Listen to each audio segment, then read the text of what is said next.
My wife forgot my birthday 3 times in a row and always wished her ex every year with sweet messages on social media. So I confronted her and she said, "He came first. I can't forget about him." So I smiled and walked away. What happened next was rather unbelievable. I will tell you everything. First, let me quickly thank you for your continuous support. This means a lot to us. If you enjoy the stories we share, kindly subscribe to this channel. It will be great if you can leave a comment on which city you are watching from. We might just give you a shout out in our next story. Today's special shout out goes to Elvis Goodman from Newcastle. We are glad you enjoy our stories. Now let's go deeper into the story. When I first met Clara, she was this rare kind of woman who seemed to be both deeply present and mysteriously distant at the same time. We were at a friend's housewarming party, back when I still went to those kinds of things. She stood by the window, sipping wine out of a chipped mug, her laugh threading through the noise like a melody I couldn't tune out. There was a comfort to her voice, low, deliberate, always seeming to understand more than she said. I remember how she looked at me like she was seeing something I hadn't even fully become yet. Back then, I was working long hours in IT, running on caffeine and ambition, but I was steady. I had my own place, a close circle of friends, and I had just started taking care of my mom's finances after her mild stroke. I was the dependable one. Clara, on the other hand, was still finishing grad school, always talking about Paris and old books and how she refused to live a life without poetry. I admired her for that, even if I didn't fully get it. When we started dating, I told myself that if I could just hold her attention, I'd be enough. And for a while I was. The first year of marriage was a quiet kind of magic. We weren't flashy. We didn't do grand gestures or post about each other online like some performative couple, but we had our rhythms. Late night cooking when neither of us could sleep. Walking to the bookstore on Sundays. Her handwriting on the notes she'd leave on the bathroom mirror, reminding me to drink more water, dummy. I thought we were building something steady. I thought I was giving her a safe place to land. I remember spending an entire Saturday planning her birthday the first year we were married. Tracked down her favorite obscure French chocolates, found a local artist to sketch a tiny portrait of the two of us, even bought tickets to that jazz show she once mentioned in passing. She cried when she saw it all, kissed me like I was the greatest man alive. That moment stayed with me. I carried it like a badge, proof that I knew how to love her right. So when my birthday rolled around that year, I didn't expect much. I'm not the type who makes a big deal about it anyway. But still, there was this quiet part of me that hoped she'd remember. Not for the gifts or the cake, but just to know I mattered enough to her for that. The day came and went. She didn't say a word. No breakfast in bed, no card, not even a casual happy birthday. At first, I thought maybe she was planning something late in the day, maybe a surprise dinner or a late-night toast. But the night ended with her falling asleep on the couch while rewatching some French indie film. I sat there for a while, just staring at the muted TV screen, wondering if I was being dramatic. People forget things. It happens. I told myself not to make a big deal out of it. The second year, I gave her an out. I reminded her the day before, casually mentioned how weird it was that my birthday was coming up again already. She smiled, said, "Oh wow, yeah, it's so soon," and changed the subject. I should have seen it then, should have known that the first time wasn't just a fluke. But denial's a hell of a drug. I held out hope. I woke up early that day, half expecting the smell of pancakes or maybe even just a note like the one she used to leave. But it was just silence. Not cold silence, just neutral. She didn't say anything. Again, I went to work that morning with this ache in my chest I couldn't quite name. Later that night, I scrolled through Instagram and saw she'd posted a happy birthday story for her ex, Elliot. A photo of him from college, laughing in black and white, captioned, "Some people leave a mark that never fades. Happy birthday, E." My stomach dropped. I stared at the screen like it was some kind of cruel joke. She hadn't just forgotten about me. She'd remembered him. I didn't say anything. I didn't trust myself to. What would I even say? "Hey, thanks for the birthday silence, but glad to see you're out here writing love poems to your ex." No, I swallowed it. Buried it. I told myself maybe she just forgot again. Maybe she meant nothing by the post. Maybe it was nostalgia. I excused it all, like I always did when it came to her. I loved her too much to believe she could love me so little. But that night, when I climbed into bed beside her and she didn't even look up from her book, something in me shifted. Just a little. A hairline crack in something I'd spent years convincing myself was unbreakable. By the third year, I stopped hoping. But the hurt didn't stop showing up, even when I tried to meet it with apathy. That morning, I got up and made coffee like usual. She was already scrolling on her phone, legs tucked under her on the couch. She looked up and asked if I could grab oat milk when I went out later. That was it. No happy birthday. No mention of the date. Just grocery errands. I nodded, walked out the door, and sat in my car for 10 whole minutes before I could start the engine. I didn't cry. I just felt hollow. Then, as if the universe couldn't help but twist the knife, I checked her social media on my lunch break. Another birthday message to Elliot. This one was even worse. Pictures from a beach trip they took years ago, captioned, "Some souls you never forget. Hope the ocean is kind to you today." That was the moment I knew. This wasn't forgetfulness. This wasn't clumsiness. It was a choice. She remembered him because she wanted to. She forgot me because she could. And for someone like me, who built a whole life around loyalty, consistency, showing up when it mattered, that was the deepest betrayal of all. She had a man who would have done anything for her, and she kept dragging ghosts into our marriage like they had more of a claim to her heart than I ever did. I didn't bring it up that night. I waited until the next evening when we were eating dinner, takeout on the couch, because she said she didn't feel like cooking. I turned to her and asked, "Why do you keep remembering his birthday, but not mine?" She blinked, caught off guard. Her fork froze midair. "What are you talking about?" she said. I kept my voice steady. 3 years in a row, Clara. You never said a word. But you post about him every year. Like clockwork. She stared at me for a long moment, then shrugged. He came first. I can't forget about him. And just like that, she told me everything I needed to know. I didn't yell. I didn't argue. I just smiled, a slow, aching kind of smile, the kind that comes when grief turns into clarity. I nodded, stood up, and walked away. Not out of drama, not out of rage, but because something inside me had finally, quietly broken. And in that silence, I understood something I'd been running from for too long. If she couldn't choose me fully, she didn't deserve me at all. The morning after I walked away from her and that hollow excuse, "He came first," was quiet. Too quiet. Clara moved around the apartment like it was any other day, like she hadn't just carved something permanent into the silence between us. She didn't ask why I didn't say goodnight. She didn't follow me to the spare room where I slept on top of a bundled blanket and a pillow that still smelled faintly of her shampoo.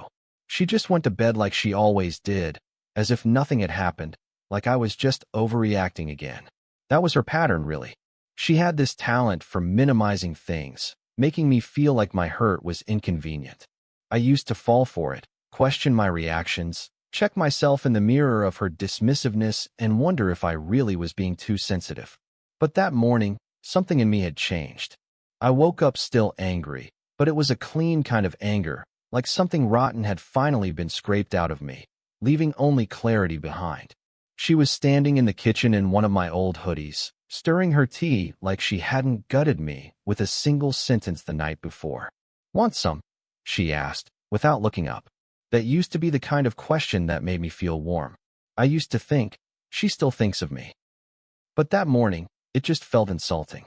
I didn't answer. I just picked up my keys, slipped on my shoes, and walked out the door. I wasn't going anywhere important. I just needed air. I drove around aimlessly, thinking about all the birthdays she had skipped, all the days I had shown up for her, the small notes, the little surprises, the way I remembered that her mom died the same week as her midterms one year, so I'd always make sure to do something extra kind in April. I remembered every detail because she mattered to me. But clearly, I didn't matter enough to her to remember the simplest thing about me. The third time she forgot my birthday, it wasn't even just forgetting. It was avoidance. She had posted a throwback video of her and Elliot on the beach, laughing, wind in their hair, tangled up in a moment that had nothing to do with the life we built. The caption had read, "The kind of love that lives in your bones.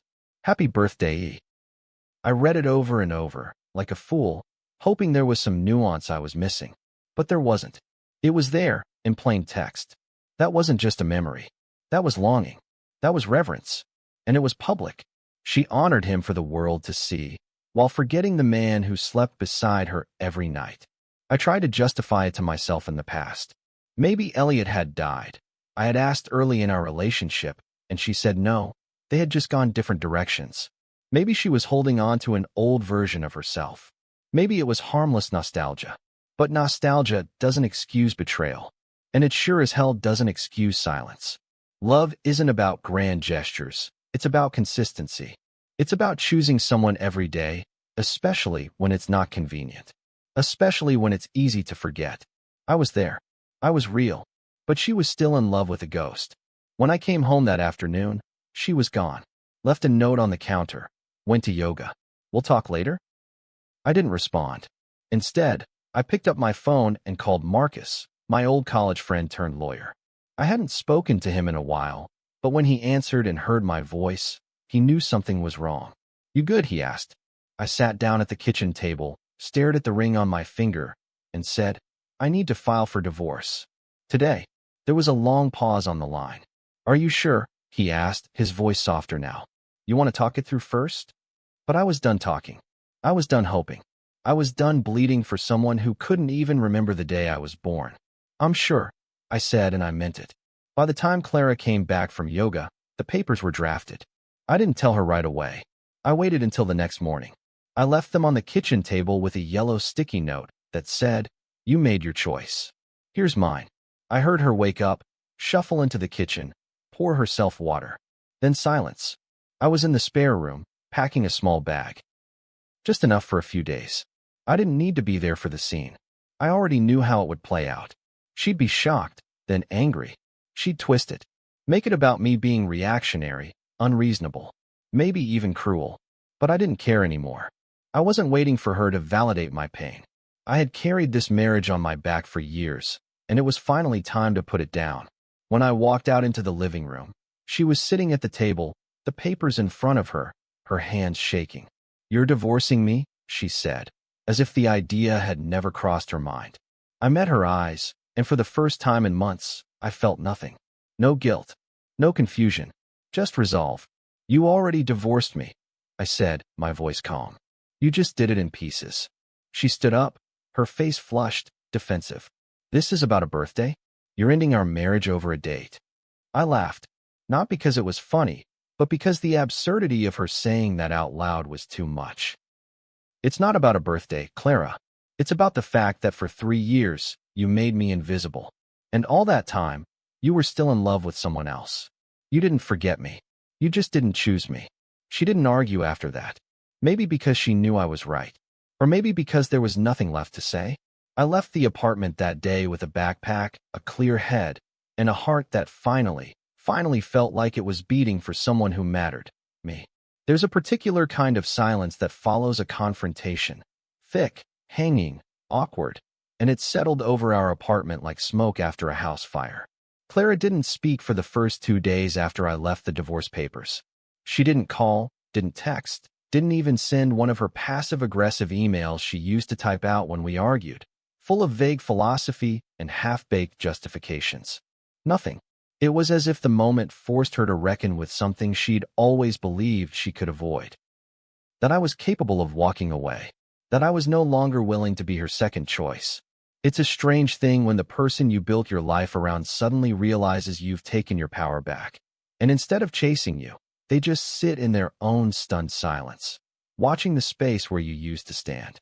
I was staying at my friend Joel's place, a spare room in his loft downtown, filled with records, secondhand furniture, and the kind of supportive chaos only a best friend can offer. Joel didn't ask questions the first night. He just handed me a beer, turned on the game, and let me sit there in silence. But by day 3, he finally broke it. You sure she's not going to try and talk you out of it? He asked, flipping through vinyls while I sat on the floor with my laptop. I shrugged. If she does, it's already too late. I heard everything I needed when she said he came first. Joel raised an eyebrow. She really said that? I nodded, jaw clenched. Like it was nothing. Like that made it okay. He didn't say anything else. Just dropped the needle on some old soul record and let the music speak for both of us. That's the thing about true friends. They know when you need words, and when you need space to feel what the words can't fix. On the 5th day, she called. I let it ring. Then came the texts, short, stiff at first. Can we talk? I didn't expect this. Are you really serious? I didn't respond. Not because I was being cruel, but because I had nothing left to say. Everything that mattered had already been said, or not said, for years. But she kept going. By the 7th day, the messages turned emotional. I didn't mean it like that. You know I love you. That one made me laugh out loud. Not because it was funny, but because it was the first time in years she'd even said it without being prompted. Then came the guilt. You're really going to throw away everything over a stupid birthday? And just like that, she reminded me exactly why I was done. It wasn't about the birthday. It never was. It was about the pattern, the neglect, the emotional crumbs she thought I should survive on while she saved her best for a man who wasn't even around. I agreed to meet her a few days later, more out of curiosity than hope. We chose a neutral place, some cafe in Midtown we used to go to back when things were still sweet, before everything turned obligatory and performative. I got there early, as usual, and took the table by the window. She showed up 10 minutes late, also as usual. With that rushed apology on her lips, she always offered like it absolved everything. Sorry, traffic was awful, she said, sliding into the seat across from me. I just nodded. She looked tired, more than usual. No makeup, hair half-tied, a scarf pulled tight around her neck like she was trying to keep something from falling apart. We sat in silence for a bit, both pretending to scan the menu neither of us was going to order from. Then she spoke. So this is really what you want? She asked, voice low. I met her eyes and nodded. It's not about what I want anymore. It's about what I need. She scoffed, leaned back in her chair. And you need to walk away from your marriage? Just like that. I felt my jaw tighten. Clara, I've been walking alone in this marriage for years. You just never noticed. That shut her up for a moment. Then she leaned forward, arms on the table, voice softer. I didn't mean to hurt you. Elliot and I had history. He mattered to me. I can't erase that. I stared at her, and for the first time, I realized she really didn't get it. I never asked you to erase him, I said quietly.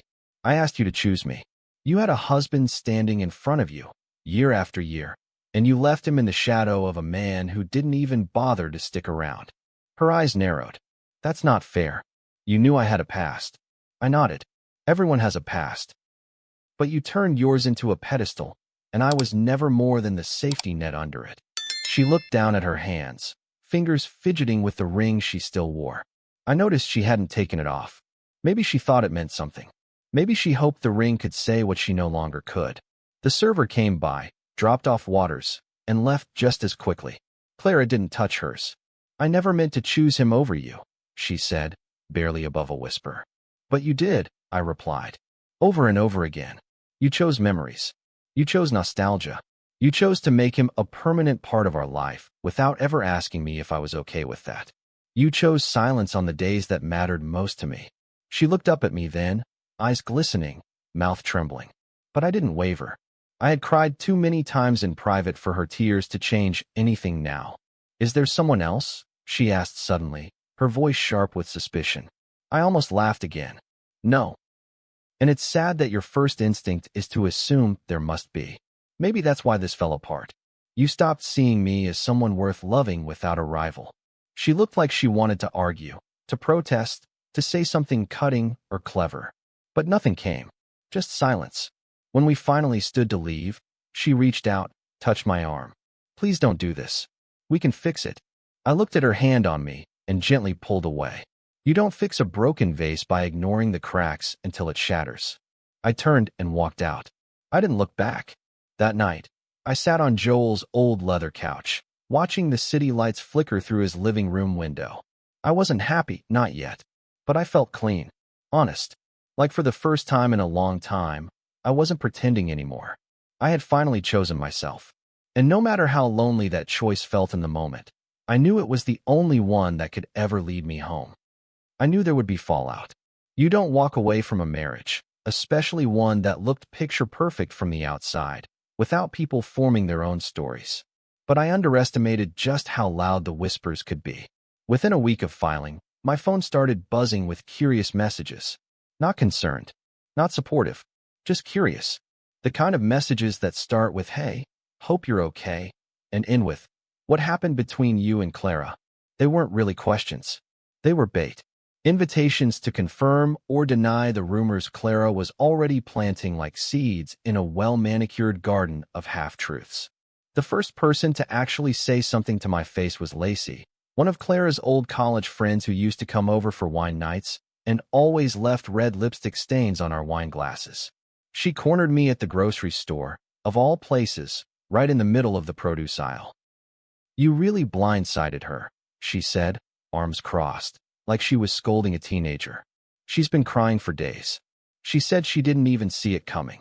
I stared at her, wondering how many versions of Clara's story she had swallowed without question. "Then she wasn't paying attention," I said flatly. "Because I've been walking out of that marriage for years. One forgotten moment at a time." Lacey's eyes narrowed. "You know, just because she didn't celebrate your birthday doesn't mean she didn't love you." I smiled then, tight, bitter, exhausted. Then maybe she should have loved me like it meant something. By the second week, the emotional fatigue started to settle into my bones.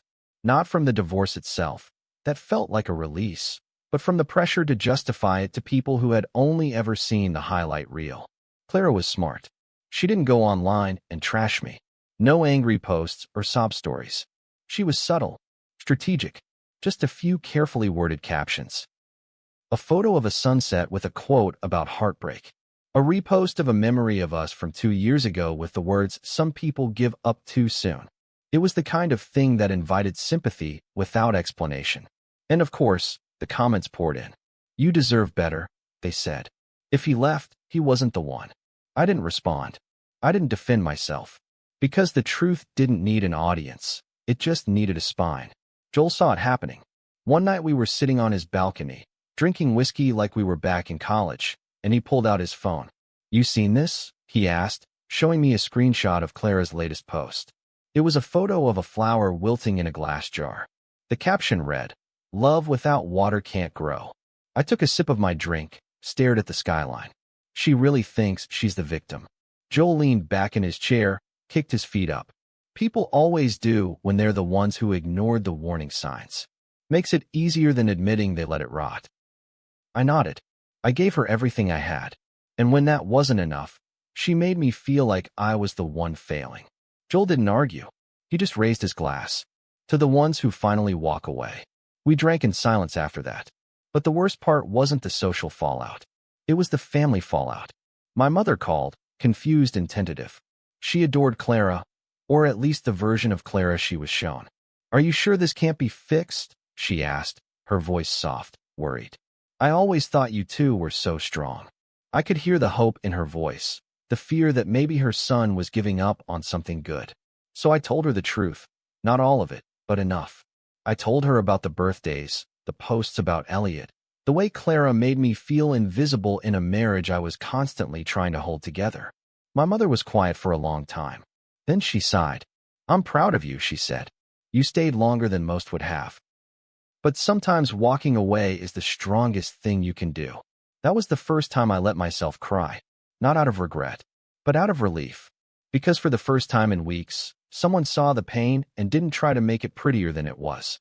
Clara, of course, wasn't done. A few days later, she showed up at my work. No call, no warning. Just walked into the lobby like she still had a place in my life. I was coming back from a client meeting when I saw her, standing by the front desk, wearing that navy coat I bought her for Christmas. My heart didn't race. My stomach didn't drop. I just felt tired. "What are you doing here?" I asked. She gave me a look that almost made me feel guilty. "Almost. I needed to see you. You won't answer my texts." I glanced at the receptionist, who was awkwardly pretending not to listen, and nodded toward the side exit. We stepped outside into the cool afternoon air. "I miss you," she said, her voice cracking. "I miss us." I looked at her for a long moment. "You miss what you think we had. But the version you loved was the one where I never asked for anything. Where I just took whatever scraps you offered." Her eyes filled with tears. "That's not true." I didn't blink. "It is. You didn't choose me when it mattered. And now that I'm gone, you're mourning the control, not the connection." She reached out, touched my arm. Can't we at least talk? Try again. I stepped back.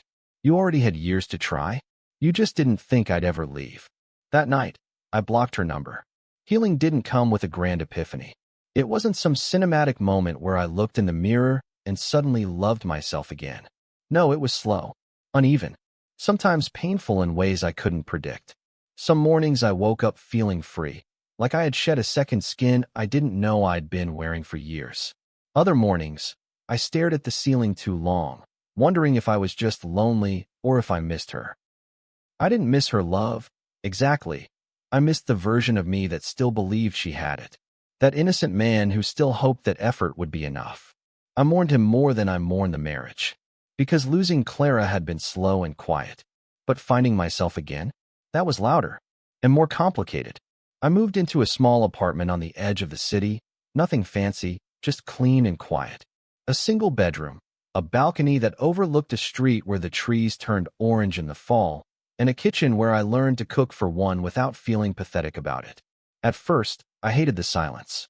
Every clink of a dish, every footstep echoed. No laughter down the hallway. No sound of another person's toothbrush in the morning. But slowly, I started to enjoy it.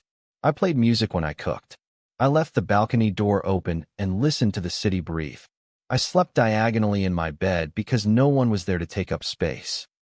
And for the first time in a long time, I didn't feel like I was disappearing inside my own home.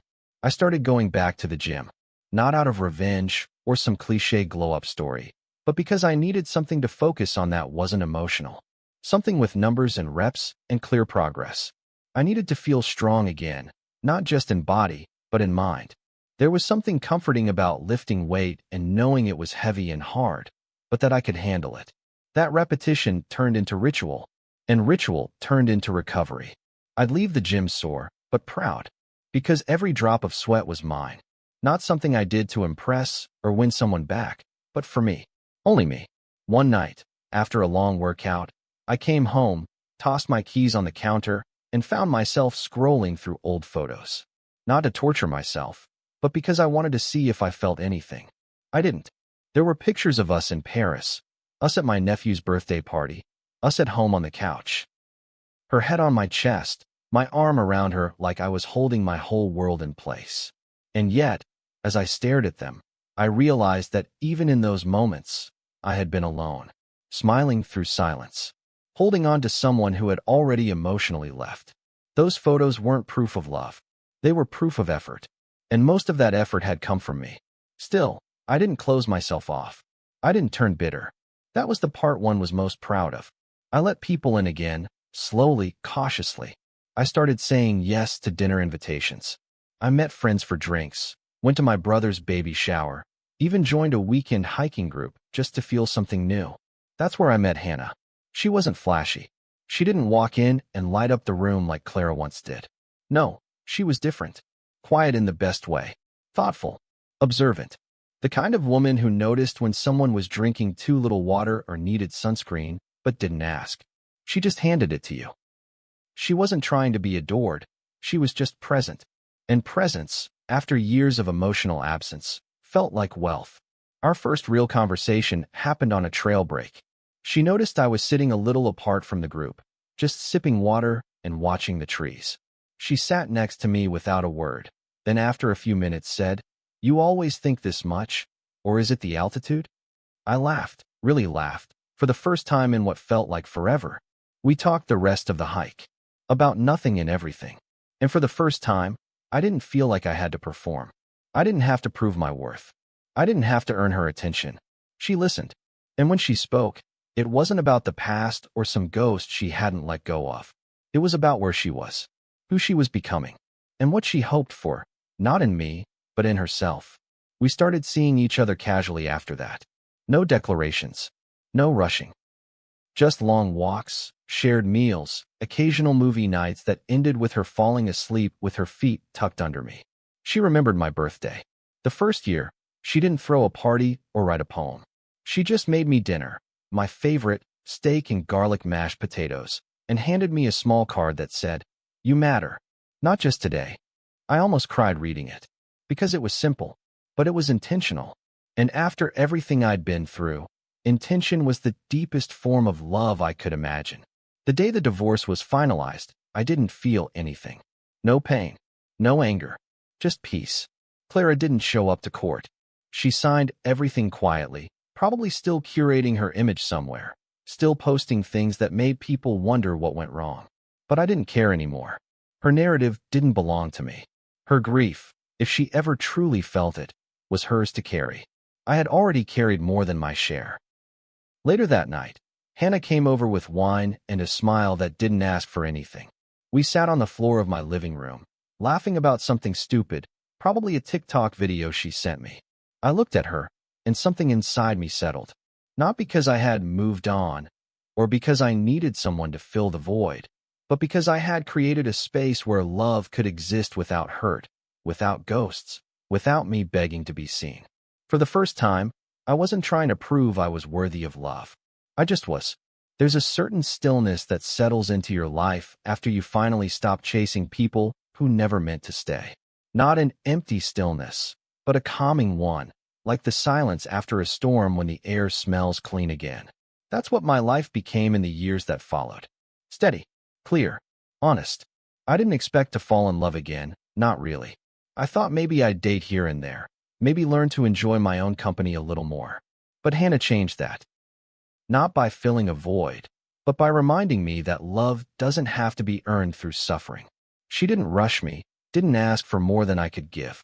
She showed up, consistently, until one day I realized I'd stopped checking the rearview mirror for Clara. I wasn't afraid of being forgotten anymore. Because for the first time, I was remembered without asking.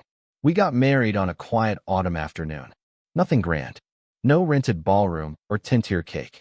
Just a backyard filled with string lights, soft jazz playing in the background, and a group of people who had seen me at my worst and still showed up to witness my beginning.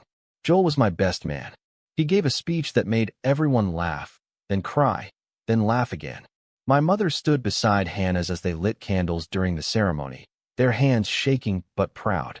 And when Hannah walked down that makeshift aisle in a dress as simple as her spirit, I didn't feel nervous. I didn't feel scared. I felt home. Not the kind of home built on obligation or image, but the kind built on truth. A year later, we had our daughter, Lila. She came into the world with strong lungs and even stronger eyes. Big, curious, always watching. The first time I held her, I cried. Not because I was overwhelmed, but because I finally understood what it meant to be chosen without conditions. Lila didn't need me to be impressive or selfless or endlessly forgiving. She just needed me to be present. And in that moment, every bruise left by Clara faded a little more. Because now, I wasn't just healing for myself. I was building something that would never require anyone to beg for love. Every birthday since has been loud. Not with noise, but with warmth. Hannah never forgets. Sometimes it's a handwritten letter tucked under my pillow. Sometimes it's a pancake breakfast with Lila banging spoons on the table. Sometimes it's a photo album of small moments we shared throughout the year, notes she secretly gathered and printed. But it's never about the gesture. It's the intention, the remembering, the quiet message. You are seen. You are valued. You are loved. And I never have to wonder if I matter. I never have to search her face for signs of regret. I never have to scroll through her phone, holding my breath, praying I won't see someone else's name immortalized in a caption. Because there are no ghosts here, only roots. And now, with a wife who loves me out loud and a daughter who clings to my finger like it's her lifeline, I finally have the sky I spent years praying for. One day, while going through old boxes in the garage, I found a photo from our honeymoon. Me and Clara standing in front of the ocean, arms around each other, fake smiles on tired faces. I almost threw it out. But something made me pause. Not because I wanted to keep it, but because I wanted to remember how far I had come. That photo wasn't love, it was performance. A snapshot of two people who looked like a couple, but felt like strangers. I kept it, but I didn't frame it. I tucked it into a drawer, beneath new pictures. Not out of bitterness, but as a reminder of what I survived, of what I'll never go back to. Lila's first birthday was different from any birthday I'd experienced before. Not just because it was hers, but because it marked a full-circle moment for me. The day before, I sat on the porch with Hannah, watching the sun dip behind the trees while Lila napped inside. I turned to her and said, I used to dread birthdays. They were reminders that I was invisible to the one person who was supposed to know me best. She looked at me, eyes soft, and said, well, now they're reminders that you're everything to the people who know you right. I didn't respond. I just reached for her hand, held it tight, and let the gratitude sit heavy in my chest. Because she was right. I was chosen. Every day, and I would never forget how that felt. That night, I tucked Lila into bed, kissed her forehead, and whispered, you'll never have to wonder if you're loved. Because that's what this was all about in the end. Not revenge, not proving anything to Clara, not even healing. It was about building something real. About making sure the next generation didn't inherit the wounds I had to stitch closed myself. I walked out of a marriage that should have felt like safety, and now I was standing in a life that did. And every single step, every moment of doubt, every tear, every lonely night, had led me here. To a woman who chose me. To a child who needed me. To a man I could finally be proud of. If you've ever had to walk away from someone who couldn't love you fully, know this. Your peace is not selfish. You deserve to be remembered without asking, to be chosen without begging. Drop a comment if you've ever had to start over and found something better on the other side. Let's talk about healing, real love, and the strength it takes to finally choose yourself. And if this story resonated with you, don't forget to like, share, and subscribe for more real-life stories that hit where it hurts and heal where it matters.